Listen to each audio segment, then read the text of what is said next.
YSR Congress party కొన్ని రోజుల నుంచి వాళ్ళు ఎలక్షన్స్‌కి మనం చూడొచ్చు. వాళ్ళు ఆంధ్రప్రదేశ్‌లో ఎన్నికలు జరిపించిన పరిస్థితి, తిరుపతి లాంటి అక్కడ ఉప ఎన్నికలను ఏ రకంగా చేశారు, అపహాస్యం చేశారు. వాళ్ళకి ఎలక్షనే మెయిన్ ఎజెండా. ఆహ్, ప్రజలు ఏ రకంగా ఉన్నారు, ఏంటి అనే విషయాలు మనం పక్కన పెడితే, చాలా అంటే ప్రతి ఎలక్షన్స్ ఏదో ఒకదాన్ని రాజకీయం చేసి వాళ్ళు లబ్ధి పొందాలని చూస్తున్నారు. ఎవరో అంతకుముందు మనం చూస్తే వైఎస్ వివేకానంద రెడ్డి గారి చావుని ఎలక్షన్‌కి ముందు చంద్రబాబు నాయుడే చంపాడని చెప్పి వాడు ఎలక్షన్‌కెళ్ళి అందరిలో ఒక బ్యాడ్ ప్రాపగండా. దాంతో పాటు అంతకుముందు ఎలక్షన్ అప్పుడు కూడా మా నాన్న చనిపోయాడు. మా నాన్న చావులో నాకు అనుమానం ఉంది. రిలయన్స్ వోళ్ళో లేకపోతే వేరే వోళ్ళో చంపారు. లేకపోతే కాంగ్రెస్ పార్టీ ఉందన్నట్టు వాళ్ళు మాట్లాడిన పరిస్థితి. ఇప్పుడు ఈ ఎలక్షన్‌లో కూడా 2024 ఎలక్షన్‌లో ప్రతి ఒక్కళ్ళు ఎవరో ఎక్కడో ఒక యాక్సిడెంట్ జరిగి గీతాంజలి అని ఒక అమ్మాయి చనిపోతే దానికి సంబంధించిన ఎవిడెన్స్ ఎఫ్ఐఆర్ ఉంది. ఎఫ్ఐఆర్‌లో కూడా ఉంది 7వ తారీఖు ఆ అమ్మాయి చనిపోయింది అని. దాని తర్వాత ట్రోల్స్ జరిగిందా లేదా అని పక్కన పెడితే ప్రతి చావుని వాళ్ళకి అనుకూలంగా మర్చుకొని సోషల్ మీడియాలో విద్వేషాలు రెచ్చగొట్టడం, మీ వైపు నుంచి దీనికి వస్తే బాగుంటుందని దాంతో మీ దగ్గర నేను ప్రస్తావిస్తున్నాను. దీన్ని ఎలా చూస్తారు సార్? నేననేది ఏం లేదు రాధాకృష్ణ సార్. ప్రాంతీయ పార్టీలన్నీ కూడా ఒక వర్గాన్ని బేస్ చేసుకొని ఏర్పడతాయి. ప్రాంతీయ పార్టీలు ఏని తీసుకోండి, ఇప్పుడు నేషనలిజం తర్వాత మనకేమొస్తుంది రెండేది ప్రాంతీయవాదం, జాతీయవాదం, ప్రాంతీయవాదం, ఉప ప్రాంతీయవాదం. ఈ మూడు తెలిస్తే మనకు అర్థం అవుద్ది. ఒక రాజకీయ నాయకుడు తన అస్తిత్వాన్ని నిలుపుకోవటం కోసం ఈ మూడు వాదాల్లో ఏదో ఒక వాదాన్ని ఎత్తుకుంటాడు, రెచ్చగొడతాడు. తర్వాత ఈ మూడు పని చేయలేదనుకో కులవాదం ఎత్తుకుంటాడు. ఇంకా దీన్ని బాగా అగ్గి మండియాలంటే మతవాదం. 5 పంచపాషాణాలు అంట. ఈ పంచపాషాణాలని మనం బాగా గుర్తుపెట్టుకోవాలి. ఫస్ట్ జాతీయవాదం లేవనెత్తుతాడు, 2 ప్రాంతీయవాదం లేవనెత్తుతాడు, 3 ఉప ప్రాంతీయవాదం లేవనెత్తుతాడు. ఈ వర్కౌట్ క్రమంలో కులవాదాన్ని లేవనెత్తుతాడు. ఇది కూడా వర్కౌట్ కాకపోతే మతవాదాన్ని లేవనెత్తి పెట్రోల్ పోసి నిప్పి పెడతాడు. రాజకీయ పార్టీలకు సహజ లక్షణము. కాబట్టి మనం అర్థం చేసుకోవాల్సింది ఇక్కడ పౌరులుగా విఘ్నులుగా అర్థం చేసుకున్నది, మతం అనేది ఒక మత్తు లాంటిది, మత్తు పదార్థం లాంటిది. కులం అనేది కర్కసత్వం లాంటిది. ఇప్పుడు ఏ రాజకీయ పార్టీ అయినా ఓడిపోవటానికి సిద్ధంగా ఉండదు, గెలవడానికి అన్ని ప్రయత్నాలు చేస్తారు, అన్ని దారులు ఎత్తుక్కుంటారు. దాంట్లో ఉచ్చి నీచాలు ఉండవు. ఈరోజు ఆంధ్రప్రదేశ్ చూస్తున్నా ఏ పొలిటికల్ స్పీచ్ అయిన చూడండి, అభివృద్ధి వైపున మాట్లాడటంలా మొత్తం రెచ్చగొట్టుకుంటున్నారు. మేము ఇది చేశాము కాబట్టి మేము ఈ సంక్షేమ పథకాలు అందించాము, మేము ఈ అభివృద్ధి చేశాము కాబట్టి మాకు ఓట్లేండి అని అడగటంలా.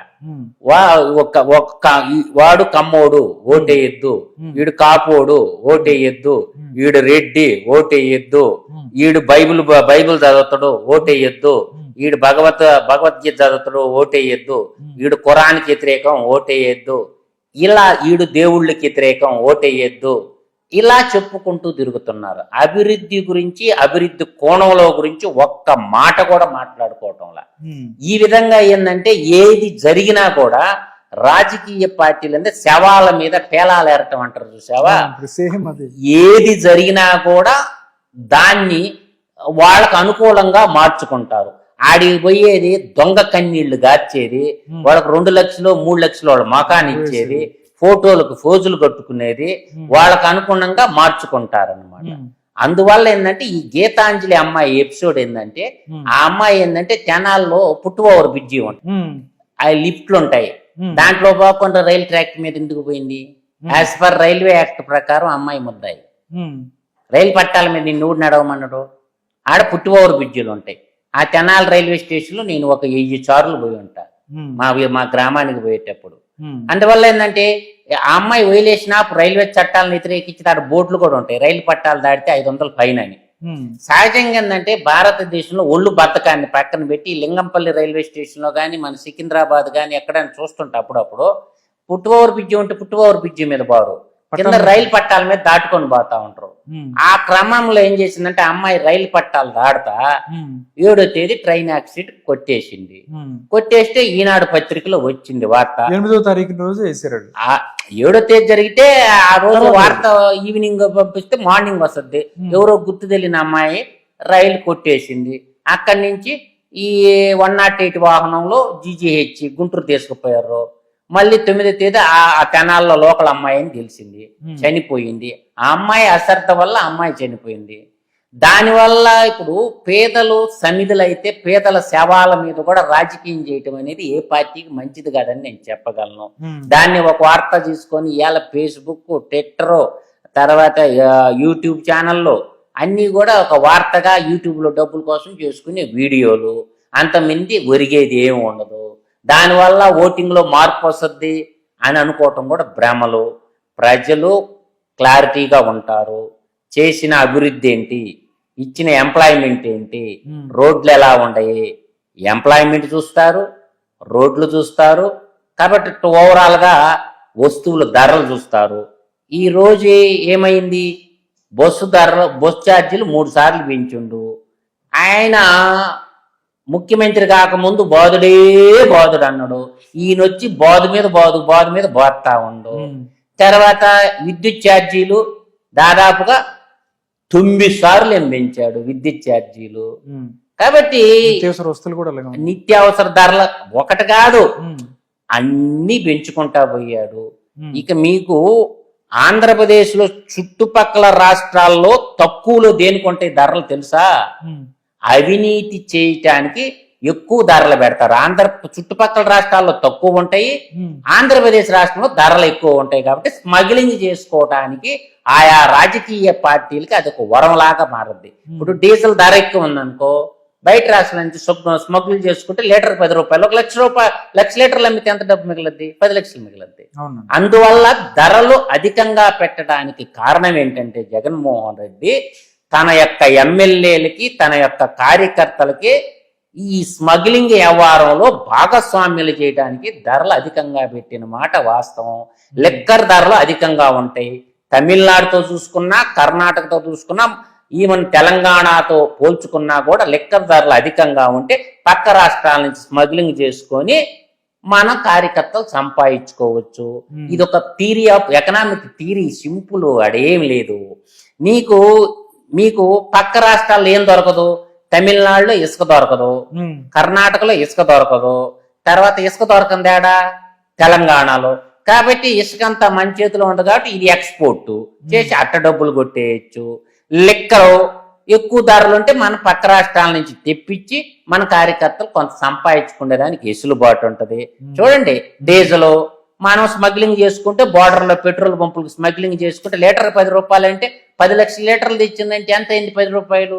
సింపుల్ గా 1 కోటి రూపాయలు నాకు ఇవ్వచ్చు. అందువల్ల ఏంటంటే ఇదంతా ఏంటంటే ఎకనామిక్స్ తెలియని వాళ్ళు ఎవరు కాదు. ప్రజలు ఈ చిన్న చిన్న విషయాలు పట్టించుకోరు. ప్రజలు క్లారిటీగా ఉంటారు. నిరుద్యోగ చదువుకున్న పిల్లలకి ఉద్యోగాలు వచ్చినాయా లేదా, అభివృద్ధి జరిగిందా లేదా, రేపు జరగబోయే ఎలక్షన్ అమరావతి రాజధాని మీద, Polavaram dam life line of Telugu people కాబట్టి ఆంధ్రప్రదేశ్ లైఫ్ లైన్ పోలవరం కట్టిండా లేదా చూస్తారు. రెండోది ఏంటి, అమరావతి నిర్మాణం చేయలేదు కాబట్టి రాయలసీమ కూడా నిరువుగప్పుంది.